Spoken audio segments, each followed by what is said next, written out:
میرے آقا کریم صلی اللہ علیہ وآلہ وسلم کے پیارے دیوانوں، یہ صحابہ کا عشق ہے حضور سے، اور اتنی محبت کرتے ہیں، اپنی فکر کبھی نہیں کرتے ہیں، ہمیشہ سرکار کے بارے میں سوچتے رہتے ہیں۔ اتنی محبت میرے آقا کریم صلی اللہ علیہ وآلہ وسلم کے پیارے دیوانوں اتنی محبت کرتے ہیں۔ تو اگر اعتراض اٹھاتے ہو کہ صحابہ نے یہ کیا، صحابہ نے یہ نہیں کیا، تو جیسی صحابہ نے محبت کی ایسی محبت بھی تو کر کے دکھاؤ، ایسی محبت کر کے دکھلاؤ۔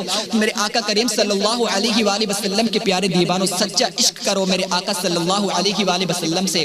اگر عشق دیکھنا ہے، اگر محبت دیکھنا ہے تو دیکھو حضرت بلال رضی اللہ تعالی عنہ، میرے آقا کریم صلی اللہ علیہ وآلہ وسلم کا وصال ہو جاتا ہے۔ میرے آقا صلی اللہ علیہ وآلہ وسلم کا وصال ہونے کے بعد میں سارے صحابہ زار و قطار رو رہے ہیں، آقا کی یاد میں رو رہے ہیں، مگر حضرت بلال پر الگ ہی وجدانی کیفیت ہے۔ حضرت بلال بہت زیادہ رو رہے ہیں اور رو رو کر کہہ رہے ہیں، میرے آقا صلی اللہ علیہ وآلہ وسلم کہاں ہیں؟ مجھے آقا کا دیدار کرا دو، بہت دن ہو گئے آقا کا دیدار نہیں کیا۔ مسجد نبوی جاتے ہیں، وہاں پر جا کر روتے ہیں کہ آقا کا دیدار کرا دو، کہاں ہے میرے مصطفیٰ، کہاں ہے میرے سرکار، مجھے آقا کا دیدار کرنا ہے۔ میرے آقا صلی اللہ علیہ وآلہ وسلم کے پیارے دیوانوں، مدینہ شریف کی گلیوں میں چکر لگا رہے ہیں اور آقا کو تلاش کر رہے ہیں اور رو رو کر کہہ رہے ہیں، کہاں ہے میرے آقا صلی اللہ علیہ وآلہ وسلم کے پیارے دیوانوں۔ اتنا عشق کرتے ہیں آقا کی محبت میں، مدینہ شریف کو چھوڑ دیتے ہیں اور ملک شام شہر حلب چلے جاتے ہیں۔ وہاں جانے کے بعد میں حضرت بلال وہیں پر رہ رہے ہیں اور میرے آقا کو یاد کر رہے ہیں۔ ایک سال کے بعد میں حضرت بلال کی قسمت جگمگاتی ہے، میرے آقا کا خواب میں دیدار ہو جاتا ہے۔ میرے آقا فرماتے ہیں، میرے سچے عاشق، تو نے مدینہ کیوں چھوڑ دیا؟ تجھے میری یاد نہیں آ رہی؟ اب جیسے ہی حضرت بلال کی آنکھ کھلتی ہے،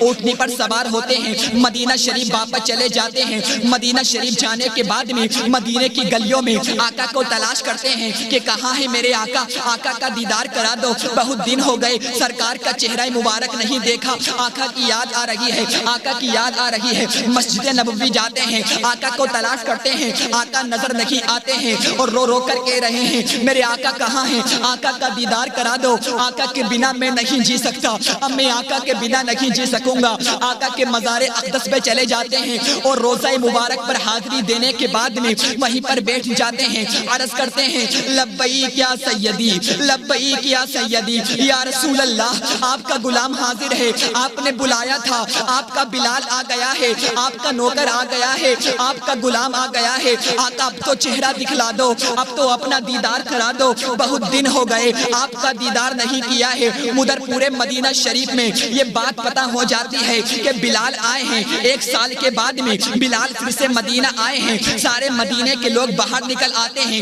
بچے باہر نکل آتے ہیں، ادھر بلال آقا صلی اللہ علیہ وآلہ وسلم کے روزے پر بیٹھ کر رو رہے ہیں اور عرض کر رہے ہیں، یا رسول اللہ، اپنا دیدار کرا دو، اپنا دیدار کرا دو، اپنا چہرہ دکھلا دو، بہت دن ہو گئے آپ کا دیدار نہیں کیا ہے۔ اب حضرت بلال بے ہوش ہو جاتے ہیں، صحابہ آتے ہیں، حضرت بلال کو اٹھاتے ہیں اور مدینے کی گلیوں میں لے جاتے ہیں، وہاں کے سارے لوگ آ جاتے ہیں، عورتیں گھر سے باہر ہیں، بچے باہر ہیں، وہاں کے چھوٹے چھوٹے بچے کہہ رہے تھے، ارے مؤذن تو آ گیا مگر مدینے والا کہاں ہے، مگر آقا نہیں آئے، ارے مؤذن تو آ گیا مگر شمس الضحیٰ کہاں ہے، بدر الدجا کہاں ہے، صدر الاولیٰ کہاں ہے، نور الہدیٰ کہاں ہے، اللہ کا محبوب کہاں ہے۔ اللہ اکبر، سارے مدینے کے لوگ زار و قطار رو رہے ہیں، حضرت بلال رو رہے ہیں، یا رسول اللہ، اپنا دیدار کرا دو، آپ کے بنا میں نہیں جی سکتا۔ سارے صحابہ آتے ہیں اور کہتے ہیں، بلال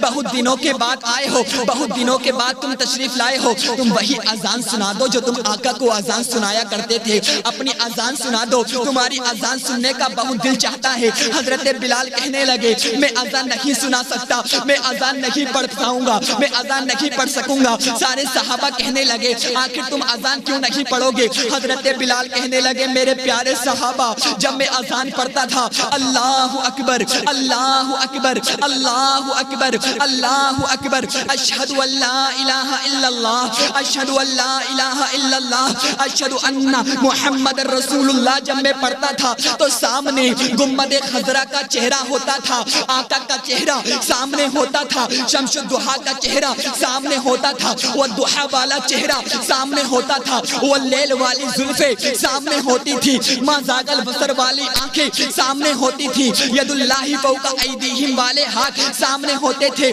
اب اگر مجھے آقا کا چہرہ نظر نہیں آیا تو میں جی نہیں سکوں گا، میں مر جاؤں گا۔ سارے صحابہ کہتے ہیں ہمیں معلوم ہے کہ بلال کیسے اذان پڑھیں گے، بلال کیسے اذان پڑھیں گے۔ سارے صحابہ ایک میٹنگ کرتے ہیں، چلو حسن حسین کو بلا کر لے کے آتے ہیں۔ جب حسن حسین آئیں گے، جب حسین بلال سے کہیں گے تو حسین کی بات حضرت بلال نہیں ٹالیں گے، کیونکہ بلال جانتے ہیں یہ حسن حسین میرے آقا کے وہ نواسے ہیں جن کی بات کو میرے آقا بھی نہیں ٹالا کرتے تھے۔ اور میرے آقا صلی اللہ علیہ وآلہ وسلم نے ارشاد فرمایا جو حسین سے محبت کرتا ہے وہ مجھ سے محبت کرتا ہے، جو مجھ سے محبت کرتا ہے وہ اللہ سے محبت کرتا ہے۔ جو حسین کی بات ٹالے گا سمجھ لو میری بات ٹالے گا۔ حسین کا عاشق ہی میرا عاشق ہے۔ حسین سے محبت کرنا آقا سے محبت کرنا ہے، حسن سے محبت کرنا آقا سے محبت کرنا ہے۔ سارے صحابہ حسن حسین کو بلا کر لے آتے ہیں اور حسن حسین سے کہتے ہیں اے میرے پیارو، اے حسن حسین تم بلال سے کہہ دو جو اذان وہ تمہارے نانا کو سناتا تھا وہی اذان سنا دے، بہت دن ہو گئے، اگر تم کہو گے تمہاری بات بلال نہیں ٹالے گا۔ اب حسن حسین آتے ہیں، حسین بلال کا ہاتھ پکڑتے ہیں اور بلال سے کہتے ہیں اے بلال بہت دن ہو گئے تمہاری اذان نہیں سنی، جو تم نانا کو اذان سناتے تھے وہی اذان سنا دو، تمہاری اذان سننے کا بہت دل چاہ رہا ہے، تمہاری اذان نہیں سنی ہے۔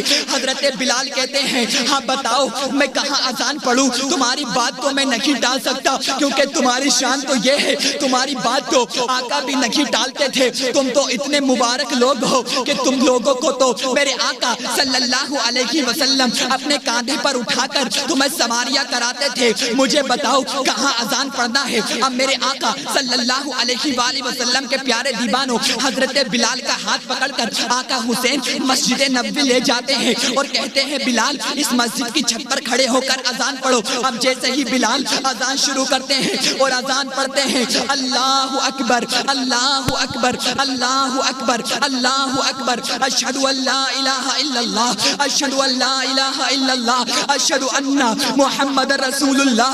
اب جیسے ہی اشہد ان محمد رسول اللہ پڑھا اور سامنے آقا کا چہرہ نظر نہیں آیا، حضرت بلال بے ہوش ہو جاتے ہیں اور جب ہوش آتا ہے تو کہتے ہیں آقا کا دیدار کرا دو، میں آقا کے بنا نہیں جی سکتا، میں آقا کے بنا نہیں رہ سکتا۔ اب اتنے غمی کے عالم میں روتے جاتے ہیں اور اونٹنی پر سوار ہوتے ہیں اور مدینہ شریف چھوڑ دیتے ہیں۔ سارے صحابہ کہتے ہیں بلال کہاں جاتے ہو؟ بلال کہتے ہیں اگر مدینے میں رہوں گا آقا کی یاد آئے گی، اب میں نہیں رہ سکتا، یہ ہوتی ہے محبت۔ اور حضرت بلال مدینہ شریف چھوڑ دیتے ہیں اور کہتے ہیں اے آقا اگر آپ مدینے میں نہیں رہیں گے تو میں بھی نہیں رہوں گا۔ اب بلال چلے جاتے ہیں اور مدینہ چھوڑ دیتے ہیں۔ اگر محبت کرنا ہے تو بلال جیسی کرو، اگر عشق کرنا ہے ابو بکر جیسا کرو، اگر پیار کرنا ہے مصعب بن عمیر جیسا کرو۔ ان کی زندگی کا ہر لمحہ آقا سے محبت میں گزرتا تھا، آقا کی محبت میں گزرتا تھا۔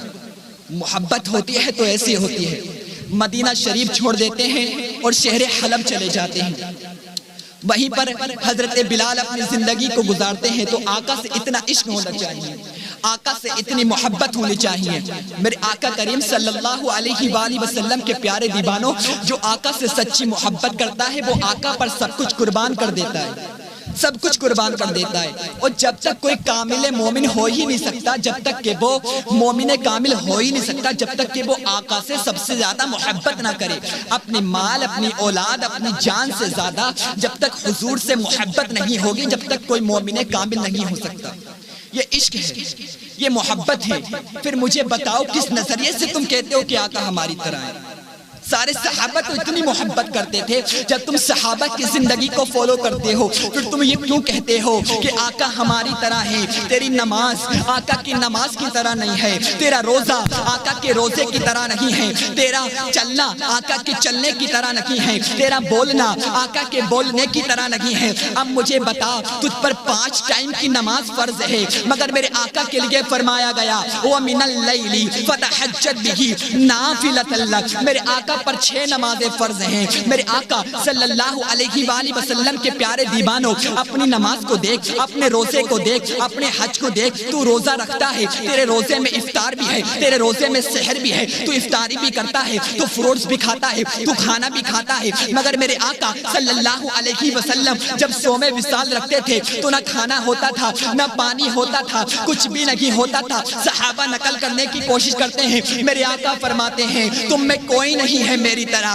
مجھے فالو مت کرو، جو میں کرتا ہوں وہ مت کرو، جو میں کہتا ہوں وہ کرو۔ میرے آقا صلی اللہ علیہ وآلہ وسلم کے پیارے دیوانوں، تیری نماز آقا کی نماز کی طرح نہیں، تو نبی کی طرح کیسے ہو جائے گا؟ تیرا روزہ آقا کے روزے کی طرح نہیں، اب بتا تو نبی کی طرح کیسا ہو جائے گا؟ تجھ پر زکوٰۃ فرض ہے، مگر میرے آقا صلی اللہ علیہ وآلہ وسلم پر زکوٰۃ فرض نہیں ہے۔ تیرا چلنا آقا کے چلنے کی طرح نہیں، تیرا بولنا آقا کے بولنے کی طرح نہیں، تیرا خاموش ہونا آقا کے خاموش ہونے کی طرح نہیں، تیرا تکلم کرنا آقا کے تکلم کرنے کی طرح نہیں، تیرا تبسم کرنا آقا کے تبسم کرنے کی طرح نہیں۔ ارے آقا صلی اللہ علیہ وآلہ وسلم کے پیارے دیوانوں، کس نظریے سے، کس حیثیت سے، کس کوالٹی سے تم کہتے ہو آقا ہماری طرح ہے؟ ارے آقا کے صدیق کی طرح کسی کا صدیق نہیں ہے، آقا کے فاروق کی طرح کسی کا فاروق نہیں ہے، آقا کے عثمان کی طرح کسی کا عثمان نہیں ہے، آقا کے علی کی طرح کسی کا علی نہیں ہے، آقا کے حسن کی طرح کسی کا حسن نہیں ہے، آقا کے حسین کی طرح کسی کا حسین نہیں ہے، آقا کی بیٹی کی طرح کسی کی بیٹی نہیں ہے۔ جب تو آقا کے خاندان والوں کی طرح نہیں ہو سکتا تو آقا کی طرح کیسے ہو جائے گا؟ ابھی بھی وقت ہے، اب بھی تو کہہ لے کہ آقا آپ کی طرح کوئی نہیں ہے، آپ سے اچھا کوئی نہیں ہے، پوری دنیا میں محمد سے زیادہ کوئی بہتر نہیں ہے، محمد سے زیادہ کوئی اچھا نہیں ہے۔ کیونکہ خاندان کی باری آئے تو میرے آقا خاندان میں بھی سب سے افضل ہیں، اگر ہر چیز کی باری آئے ہر چیز میں میرے آقا سب سے افضل ہے، تو میرے آقا کی طرح کوئی نہیں ہو سکتا۔ میرے آقا کریم صلی اللہ علیہ وآلہ وسلم کے پیارے دیوان،